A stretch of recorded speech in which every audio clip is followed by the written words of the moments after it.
no es tomar un examen, pero sí es saber, bueno, si quieren entonces en la medida que vamos avanzando, vayan escribiendo eso, háganse presentes, si es que desean esto, porque a lo mejor si uno viene obligado, pues esto no le interesa, pero si viene desde el deseo, esto sí le tiene que interesar, que es la manera de decir, bueno, acá estoy yo, esta es mi preocupación, ¿sí? Bueno, antes de empezar hoy, así como para prender los motores, ir calentando el motor, aunque hizo bastante calor hoy, ¿sí? Quisiera compartir una lectura de un paisano ahí del Ville, de Ítalo Calvino, ¿sí? Y les preguntaría a ustedes si por qué traer esa lectura a esta reunión, ¿sí? Ítalo Calvino es un ensayista, un pensador y un novelista, un narrador muy particular. Voy a leer un texto de la ciudad de Sicilia. Y dice así: oigan, el hombre camina días enteros entre árboles y piedras. Rara vez el ojo se detiene en una cosa, y es cuando la ha reconocido como signo de otra. Una huella en la arena indica el paso del tigre. Un pantano anuncia una veta de agua. La flor del hibisco, el fin del invierno. Todo el resto es mudo e intercambiable. Árboles y piedras son solamente lo que son. Finalmente, el viaje conduce a la ciudad de Tamara. Uno se adentra en ella por calles llenas de enseñas que sobresalen de las paredes. El ojo no ve cosas, sino figuras de cosas que significan otras cosas. Las tenazas indican la casa del sacamuelas, el jarro, la taberna, las alabardas, el cuerpo de guardia, la balanza, el herborista. Estatuas y escudos representan leones, delfines, torres, estrellas, signo de que algo, quién sabe qué, tiene por signo un león o delfín, o torre o estrella. Otras señales indican lo que está prohibido en un lugar: entrar en el callejón con las carretillas, orinar detrás del kiosco, pescar con caña desde el puente, y lo que es lícito: abrevar a las cebras, jugar a las bochas, quemar los cadáveres de los parientes.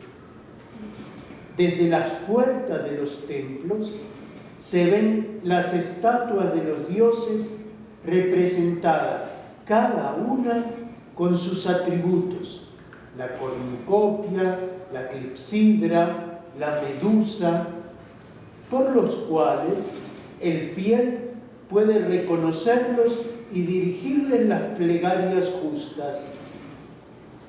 Si un edificio no tiene ninguna enseña o figura, su forma misma y el lugar que ocupa en el orden de la ciudad bastan para indicar su función: el palacio real, la prisión, la casa de la moneda, la escuela pitagórica, el burdel.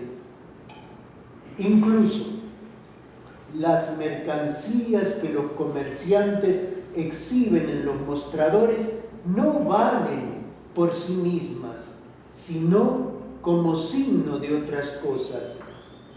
La banda bordada para la frente quiere decir elegancia. El palanquín dorado, poder. Los volúmenes de averroes, sapiencia. La jorca para el tobillo, voluptuosidad. La mirada del hombre recorre las calles como páginas escritas.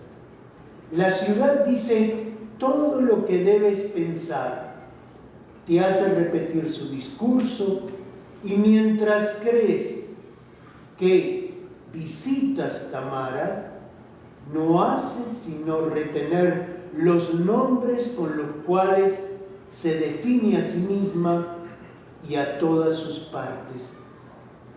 ¿Cómo es verdaderamente la ciudad bajo esa apretada envoltura de signos? ¿Qué contiene esa ciudad? ¿Qué esconde? El hombre sale de Tamara sin haberlo sabido. Fuera, la tierra vacía hasta el horizonte. Se abre un cielo donde corren las nubes. En la forma que el azar y el viento dan a las nubes, el hombre se empeña en reconocer figuras de un velero, una mano, un elefante. Hasta ahí Italo Calvino.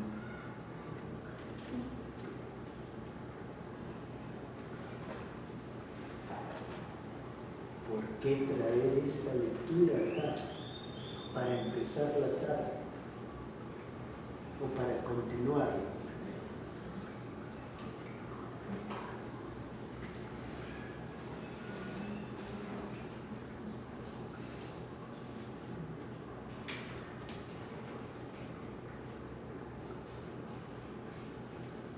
¿Qué le llamó la atención?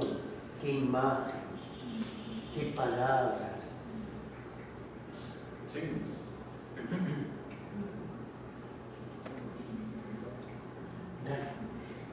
Cuando menciona lo de los discursos, cómo se van repitiendo a medida que uno nombra, ¿verdad?, lo que ya existe, pues me hizo recordar lo que hablábamos en la sesión anterior sobre hasta qué punto seguir bajo ciertos patrones de investigaciones, seguir lloviendo sobre mojado, ¿verdad?, sobre los discursos.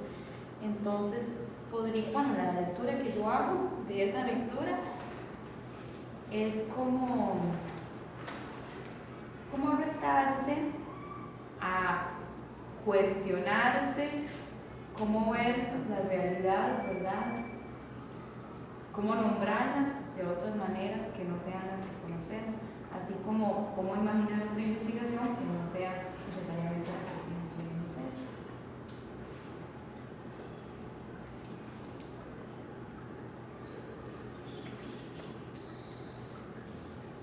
¿Qué otra idea?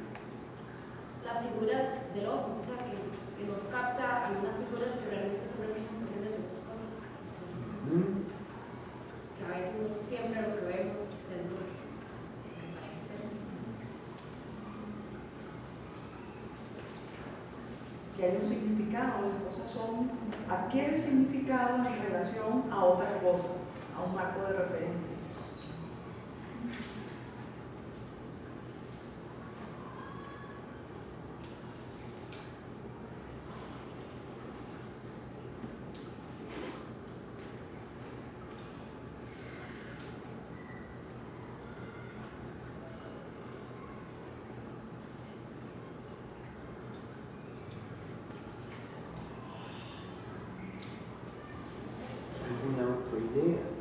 Yo creo que hay un sentido que le damos a las cosas, a las experiencias, a la vida. De una cierta forma conformamos con eso la realidad. Esta conformación se traduce en lenguajes diferentes que deben ser descifrados. Yo creo que la investigación se trata de entender, de hablar estas lenguas diferentes.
educativo muchas veces se dejan de lado y no sé, que no es necesario incorporar eso, ¿verdad?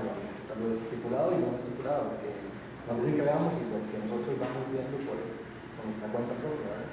Yo creo que la investigación social tiene que tener eso, que como la mirada aún más aguda, ¿verdad?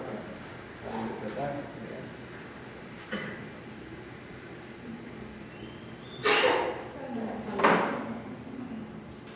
¿Alguna otra idea sobre las ideas que hemos compartido? Sí.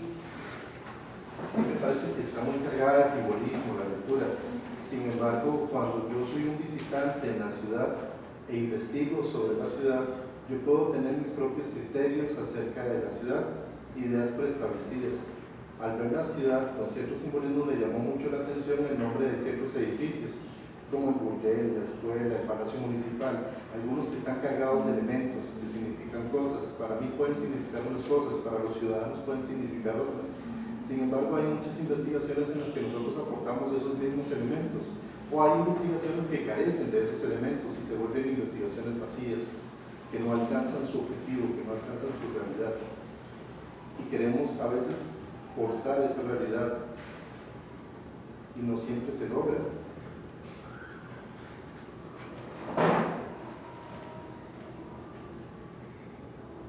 A mí me llamó la atención una frase que decía: apretada envoltura de signos que tiene esa ciudad, que esconde esa ciudad. Pero me parece que es todo el proceso investigativo, obviamente desde una vista muy metafórica, y cómo realmente quizás esa envoltura ni siquiera nos la da el contexto del sistema, sino nosotros como entes investigadores, ¿verdad? Como sujetos que estamos realizando la investigación, porque es aquella atadura o aquella imposibilidad que me permite ir más allá, ¿verdad? Porque creo tal vez es un paradigma que no me deja salirme de esa estructura, ¿verdad? Y hay que hacerlo.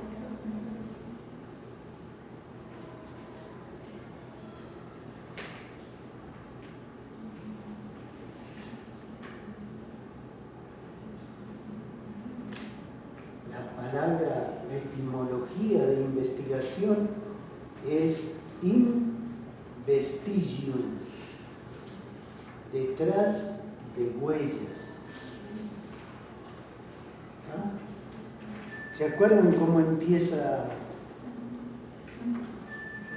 el hombre que va por el desierto? ¿Sí? Dice: rara vez el ojo se detiene en una cosa y es cuando la ha reconocido como signo de otra. Empieza a reconocer huellas, a seguir huellas, a leer huellas, que de alguna manera, como decía alguna de ustedes, hay un conocimiento previo, hay un referente previo, ¿sí? Hay un constructo, diríamos, ¿sí? Así sea de sentido común, que me permite distinguir cosas, ubicar cosas, dar cuenta qué está pasando o qué pasó. ¿Vieron cómo termina? Dice: en la forma que el azar y el viento dan a las nubes, el hombre se empeña en reconocer figuras. Un velero, una mano, un elefante. En reconocer lo que ya conoce. ¿Ah? En leer lo que de alguna manera ya ve, sería como un releer eso, pero algo que le es cercano, algo que va en él.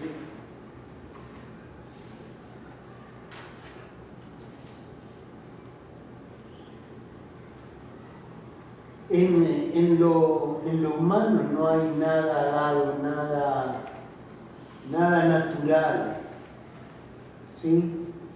Uno podría decir, además de ser un ser biológico, es un ser cultural, un ser portador de lenguajes, un ser portador de símbolos, un ser creador de símbolos.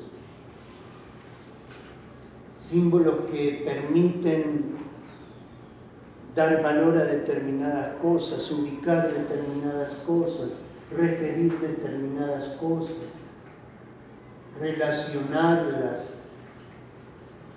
A veces relacionamos con buen sentido y otras veces relacionamos desde los sinsentidos. Y todo eso, de alguna manera, construido a partir del lenguaje, de las formas de expresión. Cuanto más limitado es nuestro lenguaje, más problemas tenemos. Cuanto más limitada es nuestra expresión, más exclusión tenemos, ¿sí? Más excluidos somos.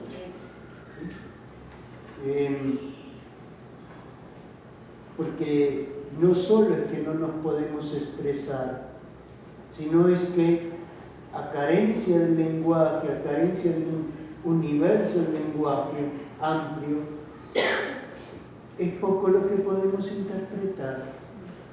Ese pasajero de signos no lee la totalidad de lo que le aparece en sus... porque no tiene cómo interpretarlo, cómo referirse a él.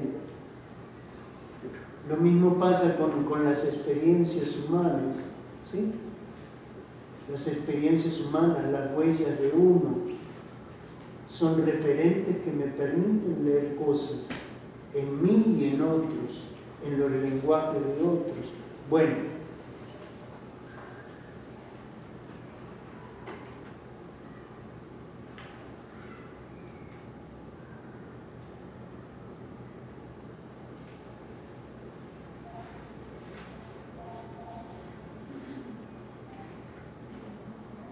como esto que tú decías, ese lenguaje te permite nombrar unas cosas y a veces darte cuenta de unas cosas, pero hay otras de las que no te puedes dar cuenta y no vas a nombrar, porque es limitado, no es un absoluto, no lo tengo todo conmigo.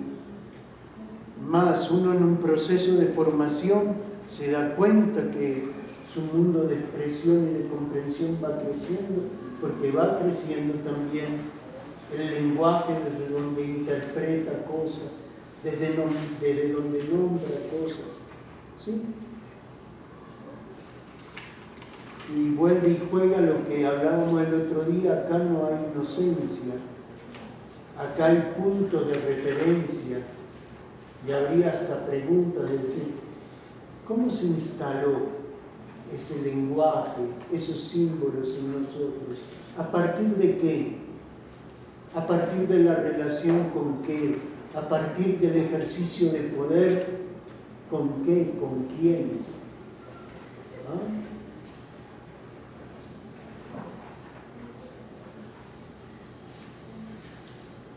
Bueno.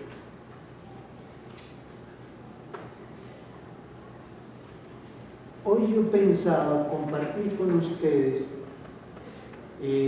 algo que habíamos quedado, creo que el lunes, y era, había una pregunta sobre la IAP, ¿se acuerdan? Yo les decía, a ver, entonces el miércoles vamos a compartir cómo es ese proceso, ¿sí? Y dónde tenemos algún tipo de dificultades, porque el proceso de la IAP tiene mucho que ver con esta bendita lectura que hicimos, porque es una lectura de realidad, pero una lectura de realidad que no se hace sino a partir del lenguaje, y a partir no solo de mi lenguaje, sino a partir de esa apretada envoltura de signos que la realidad construida con otros ofrece. Y ese es el desafío que hay, si somos capaces también con otros de distinguir esas huellas,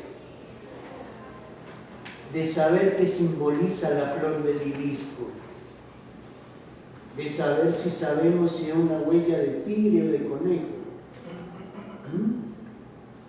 Y a veces nos confundimos en la investigación social. Pensamos que es una huella de emancipación y después lo que vemos es que es una huella de sometimiento. ¿Sí? Y ahí tenemos algunos fallos y algunos errores. Bueno, ¿tienen ganas de escuchar un rato? ¿O qué hacemos? ¿Sí? Bueno, pero van ustedes también interviniendo, no van quedándose ahí en un silencio, que después tocará buscar un despertador. Bueno, vean, hay, como nos dábamos cuenta el otro día, diferentes modalidades de hacer investigación social. ¿Estamos?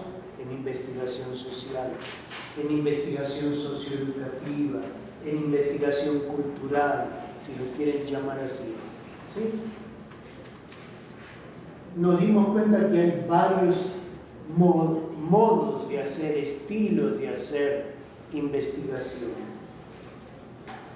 Y a partir de la intervención de algunos de ustedes, vimos que había un tipo de investigación que parte de unos supuestos teóricos, desde donde construye hipótesis, va a la realidad para demostrarlo.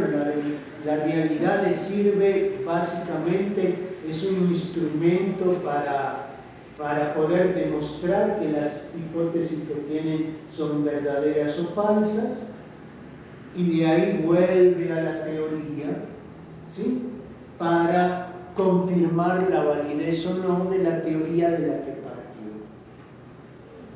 Entonces, la realidad acá básicamente es algo que se utiliza para comprobar los referentes que yo tengo. A veces la realidad importa poco o importa nada, y menos importa como otros la nombran, ¿sí? Porque esta realidad en este tipo de investigación está nombrada desde las tradiciones teóricas y disciplinares, no como la nombra la gente en esa apretada envoltura de signos. Me interesa eso. Más, si reconozco esa apretada envoltura de signos, lo que hago es cristalizarlos y formalizarlos y convertirlos en una estructura, en un modelo, donde la realidad se aquiete y pueda ser de alguna manera contemplada desde la teoría, que va a tener un modelo similar al que le puse a la realidad. ¿Se entiende lo que estoy diciendo? Entonces, hay un tipo de investigación donde el eje central no es la realidad, es la teoría que yo tengo. Esas investigaciones habitualmente son de un corte deductivo, son de un corte analítico, son de un corte empírico, porque yo tengo, a partir de las variables que pude operacionalizar, desde allí es que leo la realidad, no desde lo que ella ofrece, no desde yo lo que leo es la presencia o no de esas variables. Eso es lo que miro. ¿Se entiende lo que estoy diciendo? Y lo miro entonces para comprobar algo, para demostrar algo que ya estaba demostrado, ¿sí? No para romper lo anterior. Cuanto más, a lo mejor, si hay algún tipo de falsación, uno puede decir, bueno, podemos reinterrogar el asunto. lo más probable es que el investigador reponga y rehaga sus hipótesis, pero no va a problematizar la teoría. Vean lo que pasa, qué triste eso. O sea, no se va contra el referente teórico, sino que se va contra él mismo. ¿Se entiende lo que estoy diciendo? Y pilas que eso, si son profesores de investigación, les pasa. Porque cuando un chico hace sus hipótesis y las hace como él las piensa, ¿sí? Uno le dice, no le dice, revise la teoría, no, le dice, revise las hipótesis. ¿Ah? O sea, revise el posicionamiento que usted tiene frente a la teoría, porque no me va usted a confundir esa teoría con otra, porque usted no me va a problematizar nada de lo que ya está dicho. Si sale de ahí, apriétese ahí. ¿Está? Bueno, ese es un estilo. Y ese es el estilo tradicional en el cual nosotros estamos formando hoy estudiantes en ciencias sociales. Estudiantes que no pueden leer la apretada envoltura de sí, sino leer solo las variables, los observables que se desprenden de esa teoría. Y eso es triste, porque si él tenía una percepción amplia de la realidad, en el proceso de investigación la tiene que achicar. Y delimite. ¿Sí? Y la tiene que achiquitar porque tiene que restringirse a lo que pudo operacionalizar de los conceptos que sacó de otro, no de lo que él pudo ir conceptualizando cuando se encontraba en esa realidad. Bueno, ahí es una reflexión como aparte, pero es clave en la docencia, en la investigación. Hablábamos el otro día entonces que había otro tipo de investigación que podríamos decir tiene como dos variables, ¿sí?